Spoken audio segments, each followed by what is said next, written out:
ಇನ್ನು ಸಚಿವ ರಾಮಲಿಂಗಾರೆಡ್ಡಿ ಪರ ಬೆಂಗಳೂರು ಶಾಸಕರು ಬ್ಯಾಟ್ ಬೀಸಿದ್ದಾರೆ. ಅಂದ್ರೆ ರಾಮಲಿಂಗಾರೆಡ್ಡಿ ಅವರು ಬೆಂಗಳೂರು ಉಸ್ತುವಾರಿ ಸಚಿವರಾಗೋದಕ್ಕೆ ಒಬ್ಬ ಸಮರ್ಥ ಸಚಿವರಾಗಿದ್ದಾರೆ, ಸಮರ್ಥ ವ್ಯಕ್ತಿಯಾಗಿದ್ದಾರೆ. ಯಾಕೆಂದ್ರೆ ಅವರಿಗೆ ಈ ಒಂದು ಜವಾಬ್ದಾರಿಯನ್ನ ಕೊಟ್ಟಂತಹ ಸಂದರ್ಭದಲ್ಲಿ ಮುಂಬರುವ ಜಿಬಿಎ ಚುನಾವಣೆಗೆ ಪಕ್ಷಕ್ಕೆ ತುಂಬಾ ಈಸಿ ಆಗುತ್ತೆ.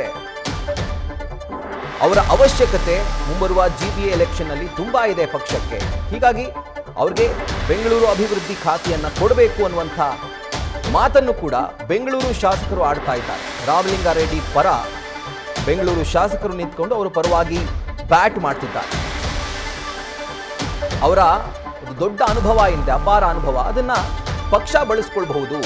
ಅದರಿಂದ ಜಿಬಿಎ ಎಲೆಕ್ಷನ್ ಅಲ್ಲಿ ಮುಂದೆ ಪಕ್ಷಕ್ಕೆ ಅನುಕೂಲ ಆಗುತ್ತೆ ಅನ್ನುವಂಥ ಅಭಿಪ್ರಾಯವನ್ನ ಈಗ ಬೆಂಗಳೂರಿನ ಶಾಸಕರು ವ್ಯಕ್ತಪಡಿಸ್ತಾ ಇದ್ದಾರಂತೆ. ಮತ್ತೊಮ್ಮೆ ಲೈವ್ ನಲ್ಲಿ ಮಂಜುನಾಥ್ ಜಾಯಿನ್ ಆಗ್ತಿದ್ದಾರೆ. ಮಂಜುನಾಥ್, ಎಲ್ಲೋ ಒಂದ್ ಕಡೆ ರಾಮಲಿಂಗಾರೆಡ್ಡಿ ಅವರ ಅನುಭವ ಪಕ್ಷಕ್ಕೆ ಅವಶ್ಯಕ ಅನ್ನುವಂಥ ಮಾತನ್ನ ಖುದ್ದಾಗಿ ಬೆಂಗಳೂರು ಶಾಸಕರೇ ಹೇಳ್ತಿರುವಂಥದ್ದು. ಸೊ ಎಲ್ಲೋ ಒಂದ್ ಕಡೆ ಬೆಂಗಳೂರು ಶಾಸಕರೇ ಇವರ ಪರವಾಗಿ ಬ್ಯಾಟ್ ಮಾಡ್ತಿರುವಂತಹ ಸಂದರ್ಭದಲ್ಲಿ ಈ ಖಾತೆ ಅವರಿಗೆ ಆಲ್ಮೋಸ್ಟ್ ಸಿಗಬಹುದು ಅಂತ ಅನಿಸ್ತಾ ಇದೆ. ಸೊ ಏನ್ ಡೀಟೇಲ್ಸ್ ಲಭ್ಯವಾಗ್ತಾ ಇದೆ ಮಂಜುನಾಥ್?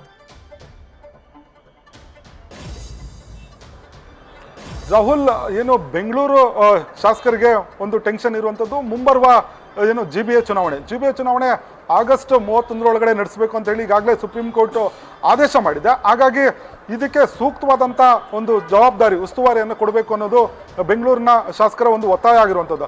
ಅದರಲ್ಲೂ ಕೂಡ ರಾಮಲಿಂಗಾರೆಡ್ಡಿ ಅವರ ಪರವಾಗಿ ಒಂದಷ್ಟು ಬ್ಯಾಟ್ ಬೀಸುವಂಥ, ಅವರ ಪರವಾಗಿ ಅವರ ಬೆನ್ನಿಗೆ ನಿಲ್ಲುವಂಥ ಕೆಲಸವನ್ನು ಬೆಂಗಳೂರಿನ ಶಾಸಕರು, ಅದರಲ್ಲೂ ಕೂಡ ಕಾಂಗ್ರೆಸ್ ಶಾಸಕರು ಮಾಡಿರುವಂಥದ್ದು. ಯಾಕಂದರೆ ಏನು ಕಾಂಗ್ರೆಸ್ ಶಾಸಕರಿಗೆ ಈಗಾಗಲೇ ರಾಮಲಿಂಗಾರೆಡ್ಡಿ ಅವರ ಸಾಮರ್ಥ್ಯ ಗೊತ್ತಿದೆ, ಜೊತೆಗೆ ಅವರ ಅನುಭವ ಕೂಡ ಗೊತ್ತಿರುವಂಥದ್ದು. ಯಾಕಂದರೆ ಹಿಂದೆ 2013ರಲ್ಲೂ ಕೂಡ ಕಾಂಗ್ರೆಸ್ ಸರ್ಕಾರ ಬಂದಿದ್ದಾಗ ಬೆಂಗಳೂರು ಉಸ್ತುವಾರಿ ಸಚಿವರಾಗಿ ರಾಮಲಿಂಗಾರೆಡ್ಡಿ ಅವರು ಕೆಲಸ ಮಾಡಿದ್ರು. ಆಗ BBMP ಚುನಾವಣೆಯಲ್ಲಿ ಏನು ಕಾಂಗ್ರೆಸ್ ಮತ್ತು JDS ಮೈತ್ರಿ ಒಂದು ಏನು ಅಧಿಕಾರದಲ್ಲಿತ್ತು. ಆದರೆ ಆ ಸಂದರ್ಭದಲ್ಲಿ ಕಾಂಗ್ರೆಸ್ ಹೆಚ್ಚಿನ ಸ್ಥಾನಗಳನ್ನು ಗೆಲ್ಲೋದಕ್ಕೆ ಇದೇ ರಾಮಲಿಂಗಾರೆಡ್ಡಿ ಅವರೇ ಕಾರಣ ಅನ್ನೋದು ಕಾಂಗ್ರೆಸ್ ಶಾಸಕರ ಅಭಿಪ್ರಾಯ ಆಗಿರುವಂಥದ್ದು.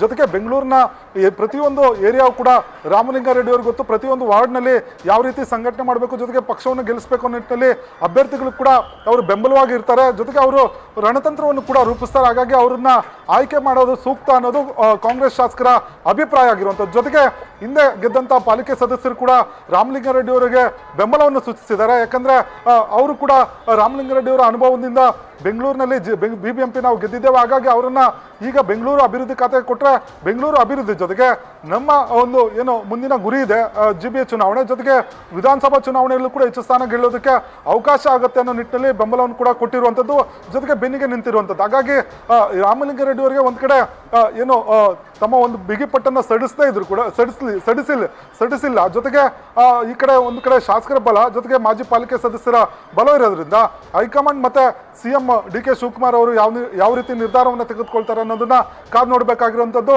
ಈಗಾಗಲೇ ಏನು ಕೃಷ್ಣ ಬೈರೇಗೌಡರ ಜೊತೆ ಕೂಡ CM ಅವರು ಸಭೆ ಮಾಡಿದ್ದಾರೆ. ಜೊತೆಗೆ ರಾಮಲಿಂಗಾರೆಡ್ಡಿ ಅವರ ಜೊತೆ ಕೂಡ ಬೆಳಗಿಂದಲೂ ಕೂಡ ಒಂದಷ್ಟು ಮಾತುಕತೆಗಳನ್ನು ಮಾಡಿರುವಂಥದ್ದು. ಹಾಗಾಗಿ ಈ ಒಂದು ಗೊಂದಲಕ್ಕೆ ಬ್ರೇಕ್ ಬೀಳುತ್ತಾ, ಜೊತೆಗೆ ರಾಮಲಿಂಗಾರೆಡ್ಡಿ ಅವರಿಗೆ ಬೆಂಗಳೂರು ಉಸ್ತುವಾರಿ ಖಾತೆ ಸಿಗುತ್ತಾ ಅನ್ನೋದನ್ನ ಕಾದು ನೋಡಬೇಕಾಗಿರುವಂಥದ್ದು. ರಾಹುಲ್.